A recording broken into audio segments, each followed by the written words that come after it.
नमस्ते मेरे प्यारे दोस्तों सिर्फ सेट देख लेना महत्वपूर्ण नहीं होता है। महत्वपूर्ण यह है कि सारे क्वेश्चन आंसर को ध्यान में रखना और साथ में महत्वपूर्ण प्रश्नों का रिवीजन करना जो परीक्षा में बार बार पूछा जाता है, और ये सारी चीज़ें आपकी परीक्षा में काम आए और आप सफल हो जाएं। तो चलिए दोस्तों शुरू करते हैं। ये सेट नंबर 10 है और इसका पहला क्वेश्चन देखते हैं। निम्नलिखित में से कौन एक जानवर सारनाथ स्तंभ में उल्लिखित नहीं है? इसका करेक्ट आंसर है ऑप्शन नंबर बी, हिरन। दोस्तों सारनाथ स्तंभ में 4 जानवर का उल्लेख है, हाथी, घोड़ा और बैल यानी कि सांड और सिंह। ये हिरन नहीं है, इसका करेक्ट आंसर हो गया हिरन।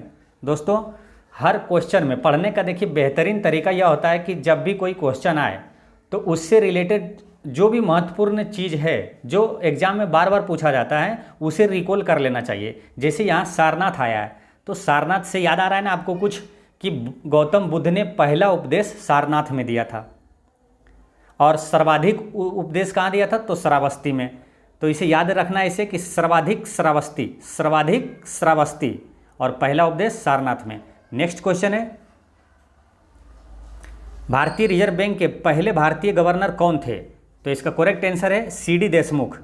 आरबीआई के पहले गवर्नर थे सी.डी. देशमुख। तो वर्तमान में गवर्नर कौन है? तो शक्तिकांत दास। इसे याद ध्यान में रखना है। और आरबीआई का गठन कब हुआ था? तो 1 अप्रैल 1935 को हुआ था। और आरबीआई का राष्ट्रीयकरण कब हुआ? तो 1949 में हुआ था। और आरबीआई को भारत का केंद्रीय बैंक कहा जाता है और इसे बैंकों का बैंक भी कहा जाता है। ये सारी चीज़ें इंपॉर्टेंट है जो कि आपके परीक्षा में पूछा जाता है। नेक्स्ट क्वेश्चन है, निम्नलिखित में कौन सा बैंक है जिसने भारत में एटीएम की शुरुआत की? तो इसका करेक्ट आंसर है HSBC। HSBC बैंक पहला बैंक है जो भारत में एटीएम की शुरुआत किया था। ये HSBC क्या है कि हांगकांग और शंघाई बैंकिंग कॉरपोरेशन है।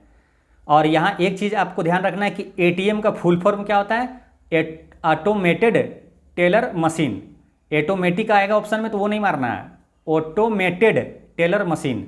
नेक्स्ट क्वेश्चन है,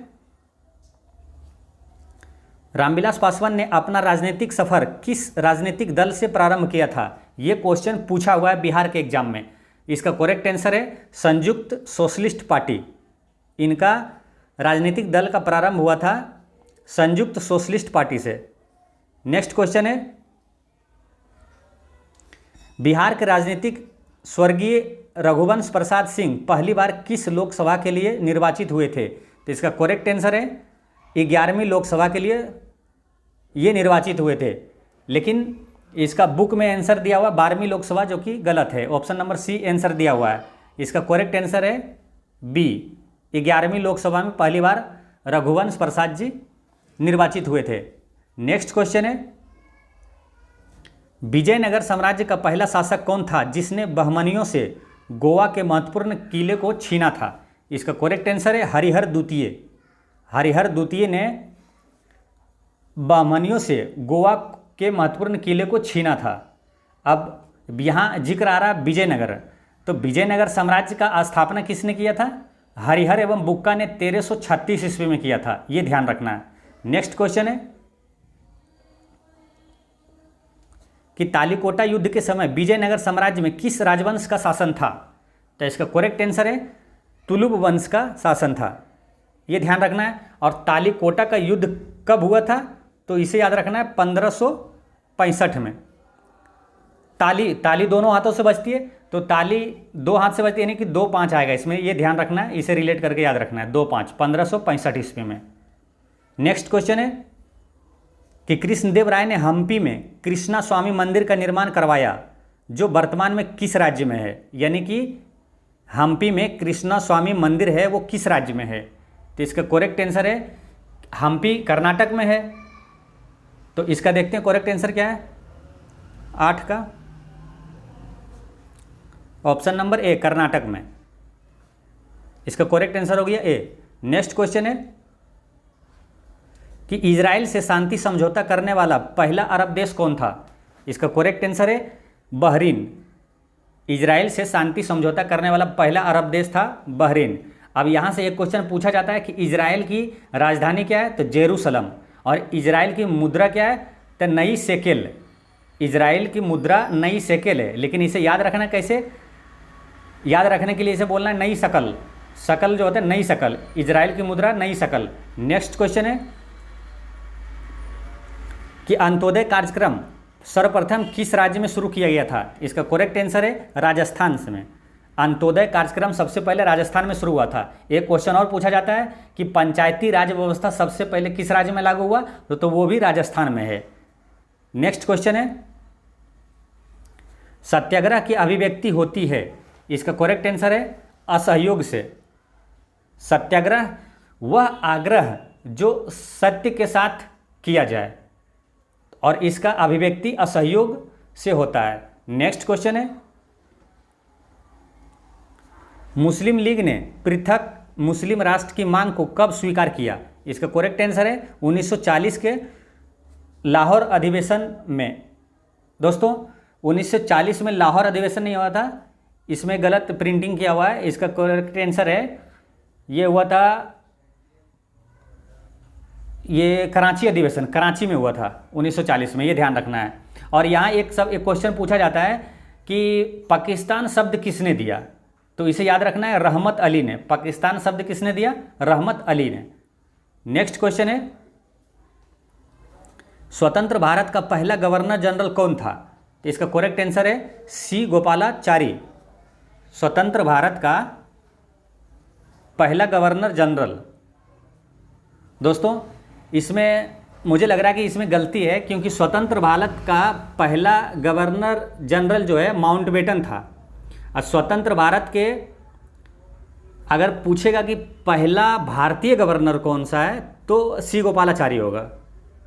भारतीय लगा देगा क्वेश्चन में तो सी गोपालाचारी होगा। और ऐसे होगा इसका करेक्ट आंसर कि स्वतंत्र भारत का पहला गवर्नर जनरल कौन था, तो लॉर्ड माउंटबेटन था। इसे ध्यान में रखना याद, माउंटबेटन।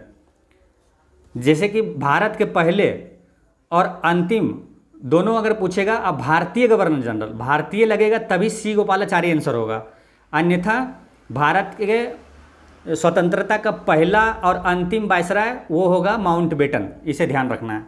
नेक्स्ट क्वेश्चन है स्वतंत्रता के बाद किस राज्य में पहली गैर कांग्रेस सरकार बनी थी। इसका करेक्ट आंसर है केरल में बनी थी, ये ध्यान रखना है। नेक्स्ट क्वेश्चन है कि राजा राम मोहन राय ने किसके विरुद्ध ऐतिहासिक विरोध किया था। इसका करेक्ट आंसर है सती प्रथा के विरोध में ये विरोध किया था, सती प्रथा के विरोध में। इसका करेक्ट आंसर हो गया बी। और यहाँ एक चीज़ याद रखना है कि आधुनिक भारत का पुनर्जागरण का जनक किसे कहा जाता है, तो राजा राम मोहन राय को कहा जाता है। एक इंपॉर्टेंट क्वेश्चन ये हो गया, ये पूछा जाता है। और दूसरा है कि राजा राम मोहन राय को राजा की उपाधि किसने दिया था, तो अकबर द्वितीय ने दिया था। और राजा राम मोहन राय ने ब्राह्मण समाज की स्थापना 1828 में किया था। ये सारी चीज़ ध्यान रखना है। नेक्स्ट क्वेश्चन है कि वर्षों पहले हमने नियति से वादा किया था। 14 अगस्त 1947 की मध्य रात्रि के समय यह कथन किसने कहा था। तो इसका करेक्ट आंसर है, देखते हैं ऑप्शन। इसको कहा था पंडित जवाहरलाल नेहरू ने। इसका करेक्ट आंसर हो गया सी। नेक्स्ट क्वेश्चन है कि कोलकाता, मुंबई और मद्रास में उच्च न्यायालय की स्थापना कब हुई थी। इसका करेक्ट आंसर है 1862 ईस्वी में हुआ था। उस समय काल था लॉर्ड कैनिंग का, वायसराय था, जिसका काल था 1856 से 62, यानी कि लॉर्ड कैनिंग के समय कोलकाता, मुंबई और मद्रास उच्च न्यायालय की स्थापना हुई थी 1862 में। नेक्स्ट क्वेश्चन है कि इंडिया फॉर इंडियंस किताब किसने लिखी।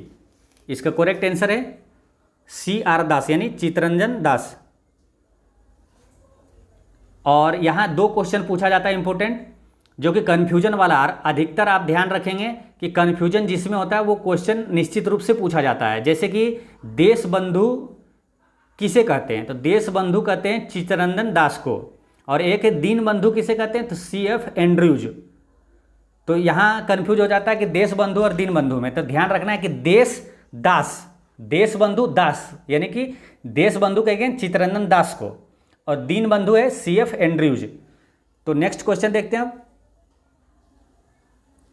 भागलपुर में नमक सत्याग्रह का नेतृत्व किसने किया था?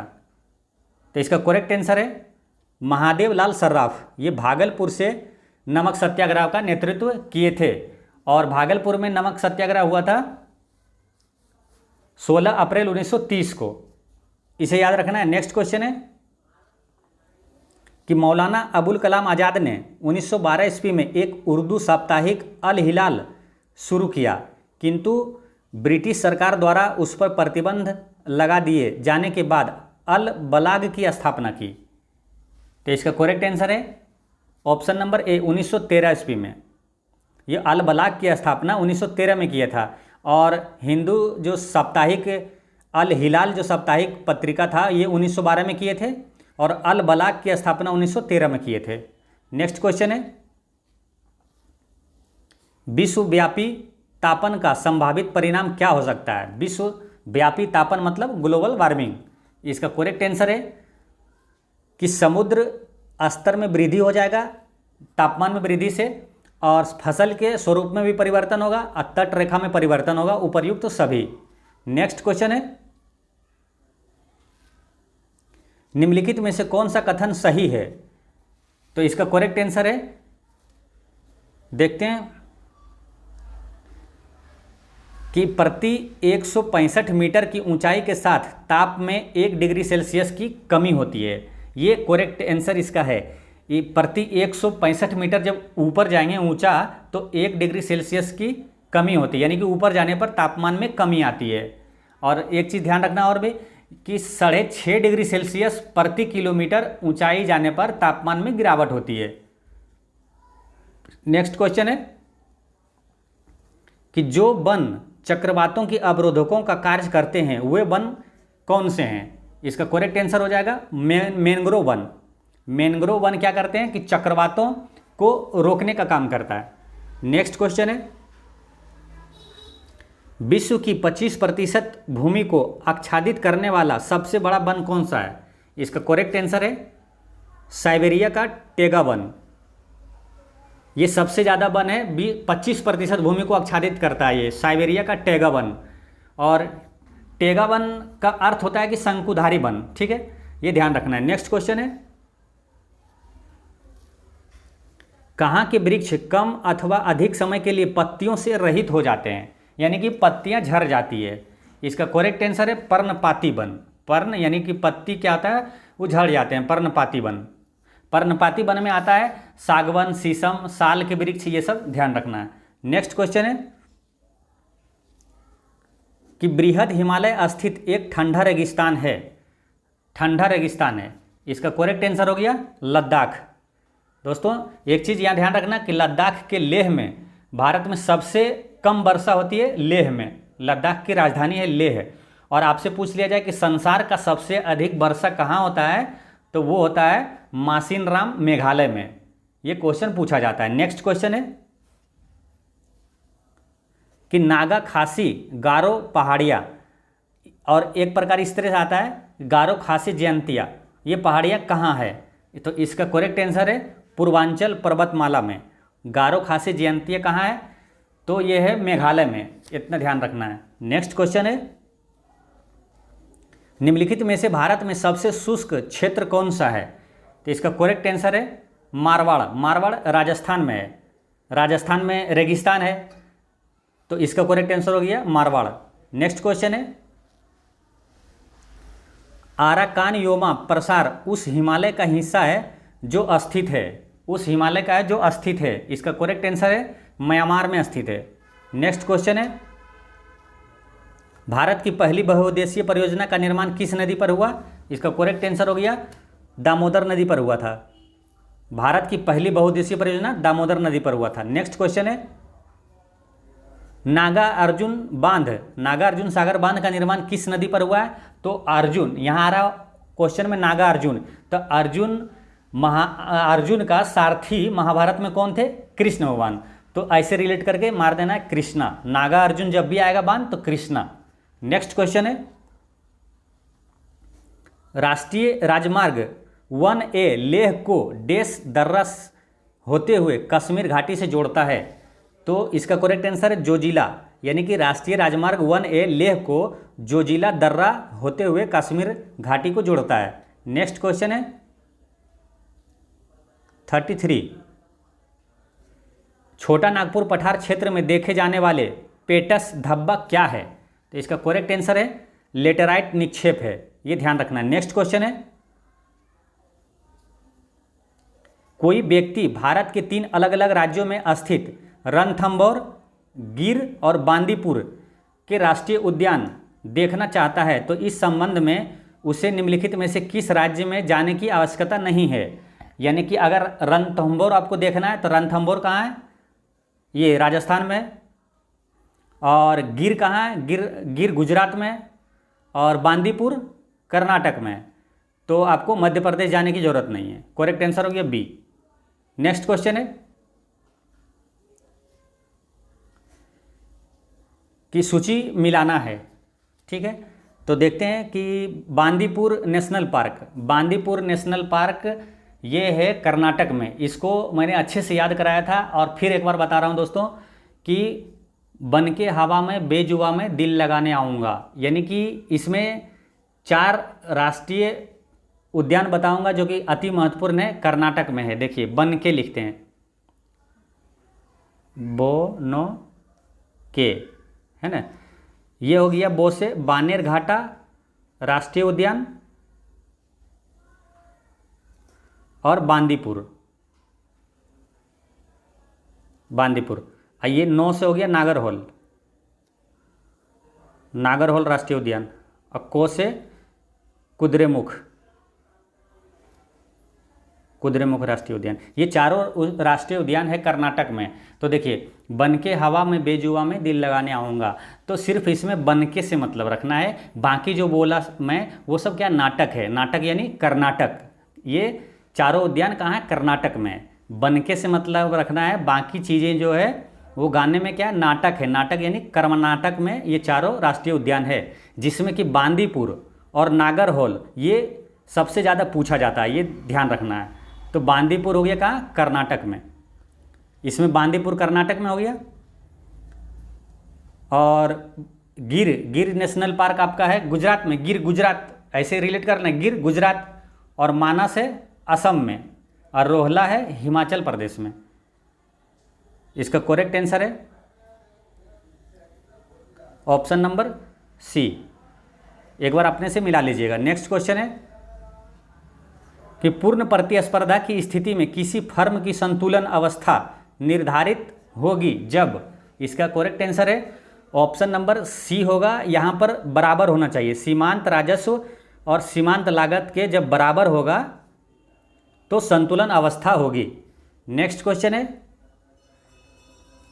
नियंत्रित मुद्रास्फीति की मध्यस्थता है जिसे कहा जाता है। इसका करेक्ट आंसर है प्रत्यव्यस्फीति। नियंत्रित मुद्रास्फीति की मध्यस्थता प्रत्यव्य स्थिति कहलाता है। नेक्स्ट क्वेश्चन है कि निम्न में से कौन सा एडम स्मिथ के अनुसार कराधान के केनन सिद्धांत में नहीं आता है। तो इसका करेक्ट आंसर है क्या? देखते हैं ऑप्शन नंबर बी। इसका करेक्ट आंसर हो गया साधारणता का केनन। ये एडम स्मिथ का सिद्धांत नहीं है। बाकी निश्चितता का सिद्धांत और सुविधा का सिद्धांत और अर्थव्यवस्था और क्षमता का सिद्धांत एडम स्मिथ ने दिया था। अब एडम स्मिथ जैसे ही आया आपके दिमाग में आ जाना चाहिए कि एडम स्मिथ को अर्थशास्त्र का पितामह कहा जाता है। और एडम स्मिथ की एक पुस्तक है वेल्थ ऑफ नेशन, यानी कि वेल्थ ऑफ नेशन पुस्तक के लेखक कौन है? तो एडम स्मिथ। इसे ध्यान रखना है। नेक्स्ट क्वेश्चन है कि वह सट्टेबाज जो लाभ कमाने हेतु कीमतों में गिरावट आने पर वापस खरीदने के लिए शेयरों की बिक्री कर देता है, तो उसे डैश कहा जाता है। इसका करेक्ट आंसर है मंदड़िया कहा जाता है। एक क्वेश्चन पूछा जाता है कि मंदड़िया और तेंदड़िया किससे संबंधित हो? तो शेयर बाजार से संबंधित है। नेक्स्ट क्वेश्चन है कि एकाधिकारी प्रतियोगिता का सिद्धांत डैश द्वारा दिया गया था। इसका करेक्ट आंसर है एडवर्ड चेम्बरलिन के द्वारा दिया गया था। एकाधिकारी प्रतियोगिता का सिद्धांत किसने दिया था? तो एडवर्ड चेम्बरलिन ने। नेक्स्ट क्वेश्चन है कि निम्न में से किसने संविधान सभा के समक्ष उद्देश्य प्रस्ताव को पेश किया था? तो संविधान सभा के समक्ष उद्देश्य प्रस्ताव को किसने पेश किया था? तो इसका करेक्ट आंसर हो जाएगा पंडित जवाहरलाल नेहरू ने पेश किया था। नेक्स्ट क्वेश्चन है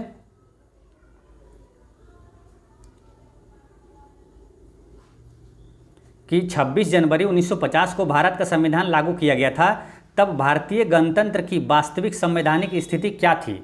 इसका करेक्ट आंसर है कि एक संपूर्ण प्रभुत्व संपन्न लोकतांत्रिक गणराज्य थी। 26 जनवरी 1950 को भारतीय गणतंत्र की वास्तविक संवैधानिक स्थिति थी कि एक संपूर्ण प्रभुत्व संपन्न लोकतांत्रिक गणराज्य। बाकी जो समाजवादी और पंथ निरपेक्ष जो शब्द है वो 42वें संविधान संशोधन के तहत 1976 में जोड़ा गया था, ये ध्यान रखना है। आपसे पूछा जाता है कि समाजवादी और पंथ निरपेक्ष शब्द किसमें संविधान संशोधन में जोड़ा गया? तो 42 में, 42। नेक्स्ट क्वेश्चन है निम्नलिखित में से किस शब्द का प्रस्तावना में उल्लेख नहीं किया गया है? इसका करेक्ट आंसर है संघ का उल्लेख प्रस्तावना में नहीं है। बाकी प्रभुत्व संपन्न, समाजवादी और धर्मनिरपेक्ष ये प्रस्तावना में उल्लेख है। अब यहाँ दो क्वेश्चन पूछा जाता है कि प्रस्तावना किस देश से लिया गया? तो अमेरिका से लिया गया। अगर आपसे पूछ देता है कि प्रस्तावना की भाषा किस देश से लिया गया, तो इसका आंसर क्या करेंगे? ऑस्ट्रेलिया।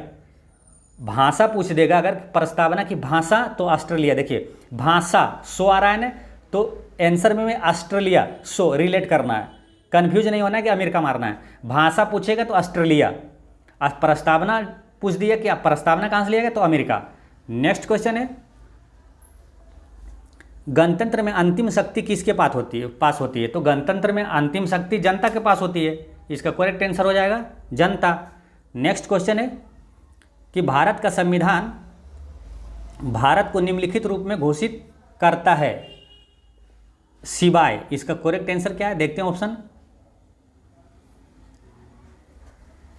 इसका करेक्ट आंसर हो जाएगा साम्यवादी।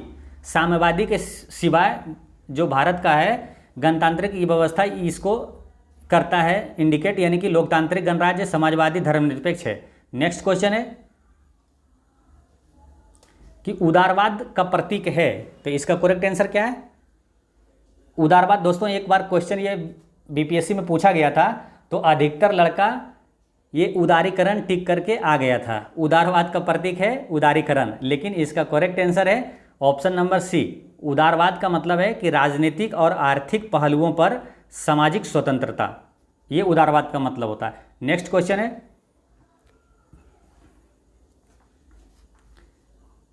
कि बिहार में सर्चलाइट समाचार पत्र के संपादक कौन थे? तो इसका करेक्ट आंसर है मुरली मोहन प्रसाद।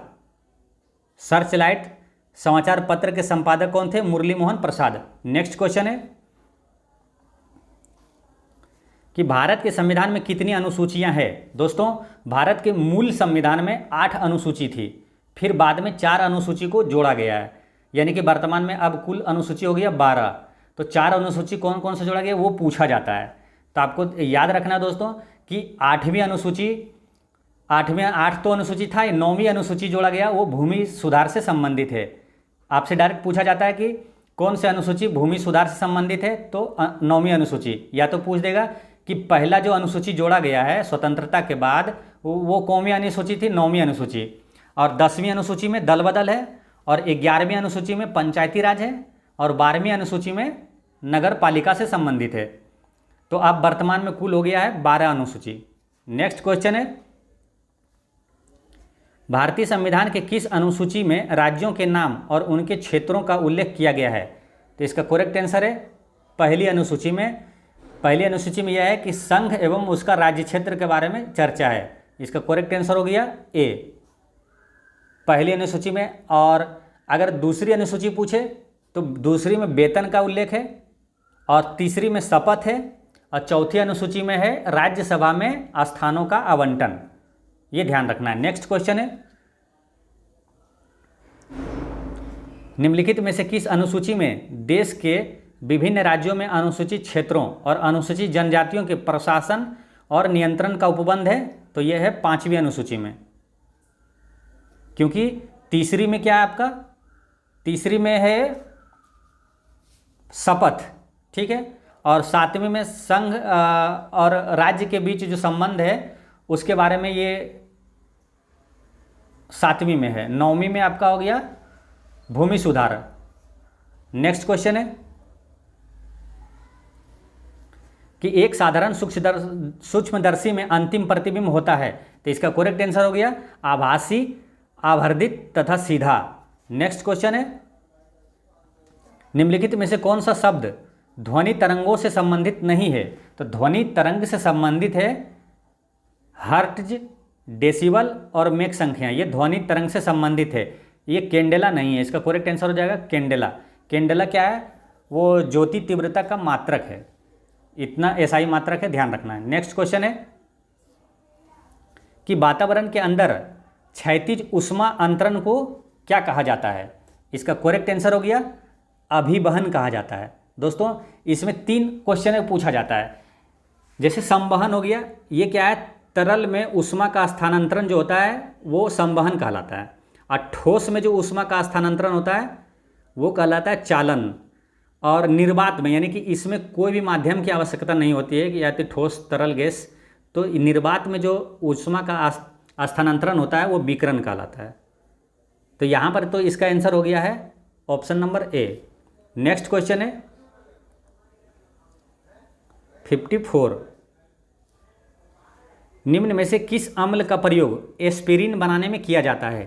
तो इसका करेक्ट आंसर है सेलिसाइक्लिक अम्ल का प्रयोग है ना एस्पिरिन बनाने में किया जाता है। नेक्स्ट क्वेश्चन है हेमेटाइट अयस्क खनिज है किसका है? लोहे का है। नेक्स्ट क्वेश्चन है कि निम्नलिखित में से कौन सा अम्ल सेब में उपस्थित होता है? तो इसका करेक्ट आंसर है मैलिक अम्ल। सेब में मैलिक अम्ल पाया जाता है। अगर आपसे पूछ दिया कि सिट्रिक अम्ल किस में पाया जाता है, तो नींबू संतरा में सिट्रिक अम्ल पाया जाता है, और एसिटिक अम्ल सिरका में होता है। एसिटिक अम्ल सिरका में और सिट्रिक अम्ल नींबू और संतरा यानी खट्टे फलों में। नेक्स्ट क्वेश्चन है डिलोनिक्स रेजिया रेफिन वैज्ञानिक नाम है किसका? वैज्ञानिक नाम है डिलोनिक्स रेजिया रेफिन। इसका करेक्ट आंसर है गुलमोहर के पौधे, गुलमोहर का वैज्ञानिक नाम है। नेक्स्ट क्वेश्चन है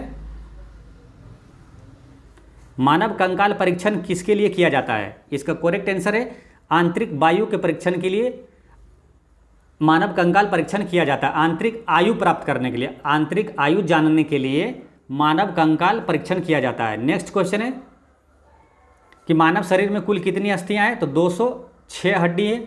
नेक्स्ट क्वेश्चन है सबसे बड़ी हड्डी पूछे तो फीमर की हड्डी जो कि जांघ में होता है। सबसे छोटी हड्डी कौन सी है? स्टेपिज जो कि कान में पाई जाती है। नेक्स्ट क्वेश्चन है कि मृदा जल तनाव निम्न में से किस उपकरण द्वारा मापा जाता है? इसका करेक्ट आंसर है टेंसियोमीटर। टेंसियोमीटर से मृदा जल तनाव मापते हैं। नेक्स्ट क्वेश्चन है कि निम्नलिखित घटनाओं का सही कालक्रम क्या है? तो इसका आंसर क्या जाएगा दोस्तों? लखनऊ समझौता जो हुआ था 1916 में हुआ था, और द्वैध शासन ये 1919 में ही हुआ था, और रोलेट एक्ट भी 1919 में हुआ था, और बंग भंग जो है 1905 में हुआ था।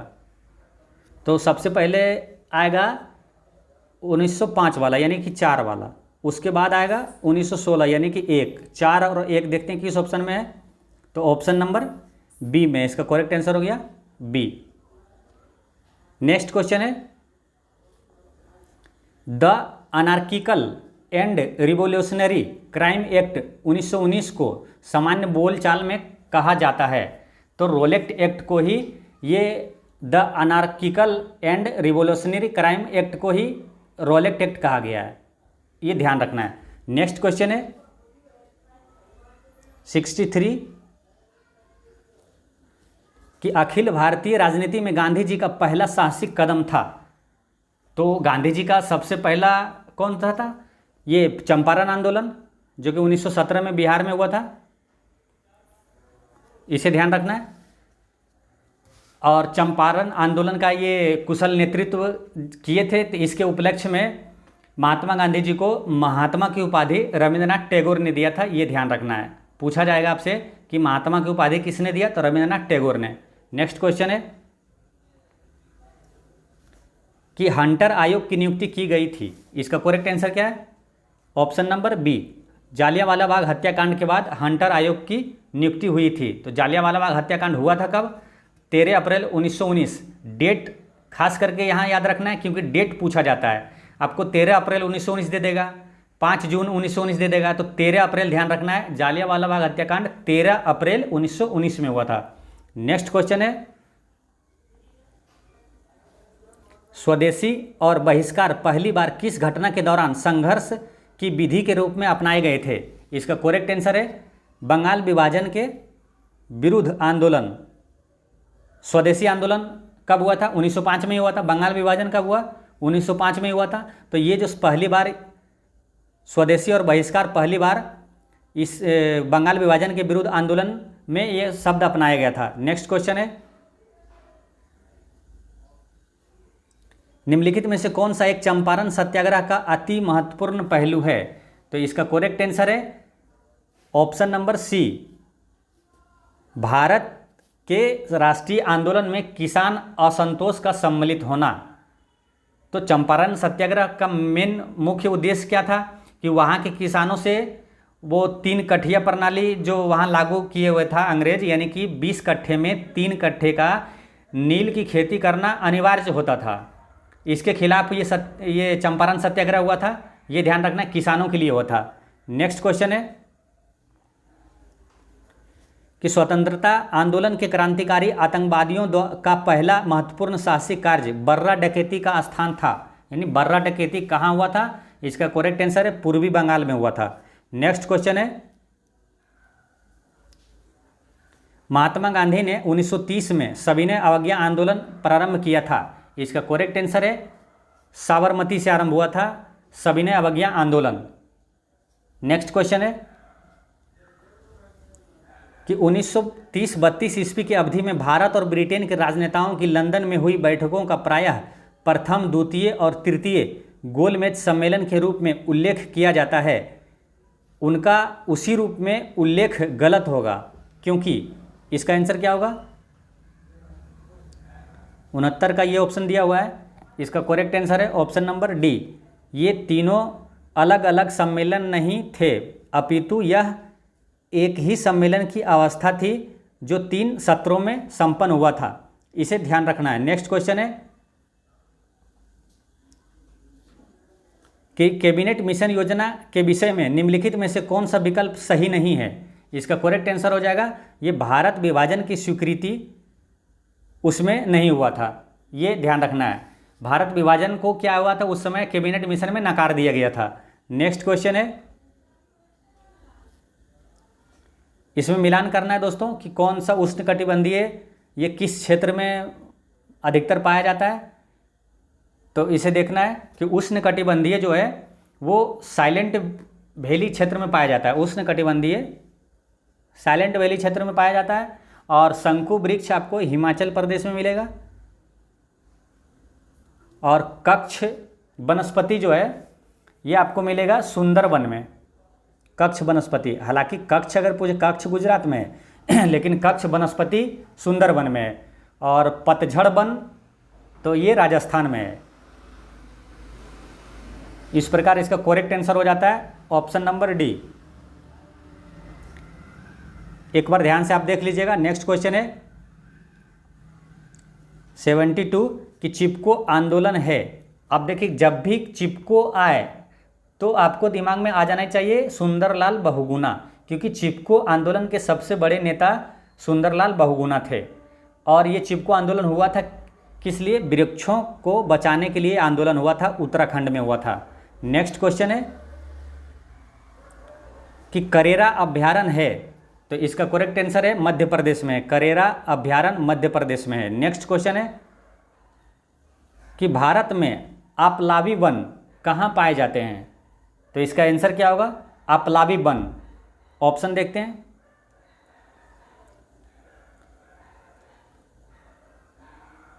आपलावी वन सुंदरवन में पाया जाता है, इसे ध्यान रखना है।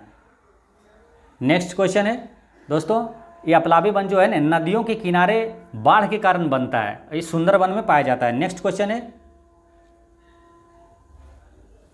इनमें से कौन सा जैव विविधता के लिए बड़ा खतरा है? तो इसका करेक्ट आंसर है कि प्राकृतिक आवासों एवं वनस्पति का विनाश।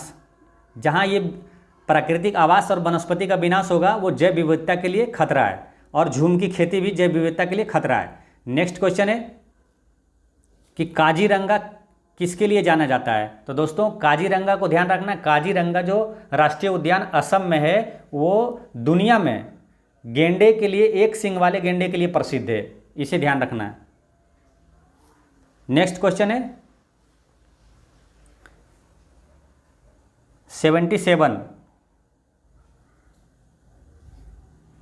निम्नलिखित में से कौन सुमेलित नहीं है। जैव मंडल, आरक्षित क्षेत्र और राज्य दिया हुआ है, कौन सा सुमेलित नहीं है। तो दोस्तों सिमलीपाल जो जैव मंडल आरक्षित क्षेत्र है ये उड़ीसा में है, ये सही है। और नोकरेक जो मेघालय में, ये भी करेक्ट है। और अगस्तमलाई केरल में है। लेकिन ये कंचनजंगा जो है वो सिक्किम में है, ये ध्यान रखना है, ये हिमाचल प्रदेश में नहीं है। इसका करेक्ट आंसर हो गया डी, ये सिक्किम में है कंचनजंगा। नेक्स्ट क्वेश्चन है निम्नलिखित में से भारत में कौन जैव विविधता का एक संवेदनशील स्थान माना जाता है। तो इसका करेक्ट आंसर है ऑप्शन नंबर डी, पश्चिमी घाट। जैव विविधता सबसे अधिक संवेदनशील वहाँ पाया जाता है पश्चिमी घाट में। और पश्चिमी घाट जब भी आए तो आपको ध्यान में आ जाना चाहिए सह्याद्री, पश्चिमी घाट को ही सह्याद्री कहा जाता है। नेक्स्ट क्वेश्चन है भारतवर्ष का प्रथम राष्ट्रीय उद्यान है, तो भारत का पहला राष्ट्रीय उद्यान कौन सा है। तो इसका करेक्ट आंसर हो जाएगा जिम कॉर्बेट राष्ट्रीय उद्यान। जिम कॉर्बेट राष्ट्रीय उद्यान जो कि उत्तराखंड में है और वर्तमान में इसका नाम है रामगंगा नेशनल पार्क, इसे ध्यान रखना है। नेक्स्ट क्वेश्चन है कि ग्लोबल वार्मिंग की स्थिति वातावरण में किस गैस की गहनता से पैदा होती है। इसका करेक्ट आंसर है कार्बन डाइऑक्साइड से ग्लोबल वार्मिंग यानी वैश्विक तापमान में वृद्धि होती है। और ये ध्यान रखना है कि आपसे पूछा जाता है कि कौन सा ग्रीन हाउस गैस नहीं है, ये पूछा जाता है। तो इसको ध्यान रखना है कि ग्रीन हाउस गैस है कौन कौन सा। तो CFC यानी chlorofluorocarbon, carbon dioxide, methane, nitrous oxide और जल वाष्प, ये याद रखना है। नेक्स्ट क्वेश्चन है कि भैरमगढ़ अभ्यारण्य किस जिले में है। तो इसका करेक्ट आंसर है बीजापुर में है। भैरमगढ़ अभ्यारण्य जो है ये छत्तीसगढ़ के बीजापुर में है। नेक्स्ट क्वेश्चन है कच्छ वनस्पति का सुंदरवन निम्नांकित में से किस राज्य में स्थित है। इसका करेक्ट आंसर हो जाएगा पश्चिम बंगाल में। कच्छ वनस्पति का सुंदरवन, सुंदरवन का डेल्टा कहाँ है ये भी पूछेगा, तो पश्चिम बंगाल में। नेक्स्ट क्वेश्चन है भारत में जैव विविधता अधिनियम किस वर्ष पारित हुआ। तो जैव विविधता जब जैसे ही आया तो आपको याद रखना चाहिए कि जैव विविधता दिवस कब मनाया जाता है। तो 22 मई को जैव विविधता दिवस मनाया जाता है, 22 मई को। और जैव विविधता अधिनियम कब पारित हुआ, तो इसी 22 को है ना। ये 2 और 2 है, इसको थोड़ा दूर करके और 2 को 0 डाल दीजिए। इसका करेक्ट आंसर हो जाएगा option number B. Next question है 83 के बाद 84,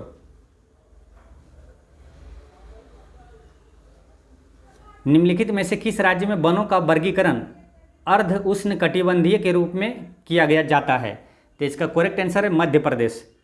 मध्य प्रदेश में वनों का वर्गीकरण अर्ध उष्ण कटिबंधीय के रूप में किया जाता है। अब मध्य प्रदेश से कई इंपॉर्टेंट चीज़ है, जैसे मध्य प्रदेश में वनों का क्षेत्रफल सबसे ज़्यादा वन कहाँ है मध्य प्रदेश में, और सबसे ज़्यादा बाघ कहाँ है मध्य प्रदेश में, और सोया प्रदेश किसे कहा जाता है मध्य प्रदेश में, क्योंकि सोयाबीन की खेती सबसे ज़्यादा मध्य प्रदेश में होती है। सबसे ज़्यादा दलहन कहाँ होती है मध्य प्रदेश में, तो इसे ध्यान रखना है। नेक्स्ट क्वेश्चन है कि सेम किस स्थिति से संबंधित है। तो इसका करेक्ट आंसर है ऑप्शन नंबर बी, पारिस्थितिकी में परिवर्तन। सेम किस स्थिति में से संबंधित है, तो पारिस्थितिकी में परिवर्तन। नेक्स्ट क्वेश्चन है भारत में जैव विविधता के ताप स्थल यानी कि हॉट स्पॉट, जैव विविधता के हॉट स्पॉट कहाँ पाया जाता है। तो इसका करेक्ट आंसर है पूर्वी हिमालय और पश्चिमी घाट में जैव विविधता के हॉट स्पॉट है।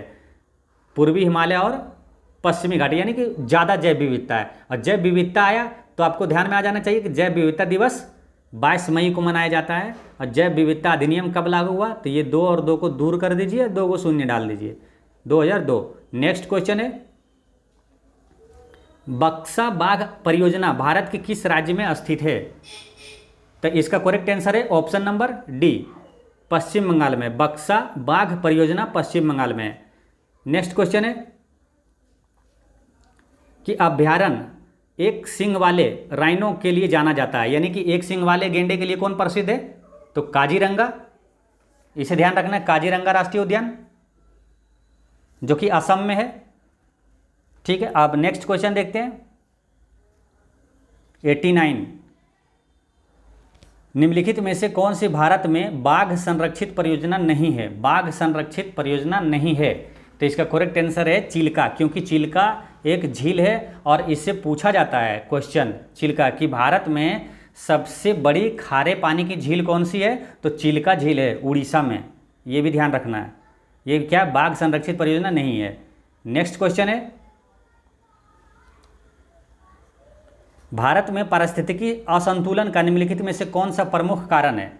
तो इसका आंसर क्या है? इसका करेक्ट आंसर हो जाएगा वनों उन्मूलन, यानी कि वनों की कटाई अगर होगी तो पारिस्थितिकी असंतुलित हो जाएगा। यानी कि पारिस्थितिकी असंतुलन का कौन सा प्रमुख कारण है? तो वनों की कटाई, इसे ध्यान रखना है। दोस्तों ये set number 10 IAS Ranjit sir का समाप्त होता है। और पिछले वीडियो में मैंने आपसे क्वेश्चन पूछा था कि चंद्रयान प्रथम कब लॉन्च किया गया था? तो इसका करेक्ट आंसर है 22 अक्टूबर 2008 को। और आज का क्वेश्चन है कि चंद्रयान 2 कब लॉन्च किया गया? तो दोस्तों इसका आंसर आप कमेंट में लिखिएगा और कोई भी डाउट हो तो कमेंट में पूछिएगा। जय हिंद दोस्तों।